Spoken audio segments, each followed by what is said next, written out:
আজ আমি আপনাদের সাথে শেয়ার করব পটল ভাজার রেসিপি। এর জন্য দেখুন পটলগুলো আমি পাতলা পাতলা করে কেটে নিয়েছি। এর মধ্যে পেঁয়াজ আর কাঁচামরিচ কেটে নিয়েছি, দিয়ে দিলাম হলুদ মরিচ পাখি আর 2টা ডিম, আর দিয়ে দিলাম পরিমাণ মতো লবণ। এবার সবগুলো উপকরণ ভালো করে আমি মিশিয়ে নেব।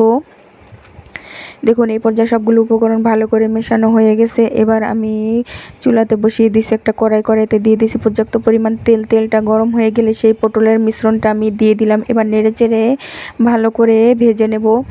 এইভাবে বাসায় আপনারা পটলের ভাজা করে খেয়ে দেখবেন, আশা করি সবার কাছে খুব ভালো লাগবে। এরকম পটল ভাজা হলে এক থাল ভাত নিমেষেই শেষ হয়ে যাবে। দেখুন এই পর্যায়ে পটলের ভাজাটা আমার প্রায় রেডি। এবার আমি এর মধ্যে দিয়ে দিলাম ধনিয়া পাতা। এবার ধনিয়া পাতাটা দিয়ে আমি একটু নেড়েচেড়ে নিলাম। এবার দেখুন আমার পটলের ভাজাটা একদম রেডি। এটা কিন্তু খেতে অসম্ভব মজা, আপনারা বাসায় ট্রাই করতে পারেন, আশা করি সবার ভালো লাগবে।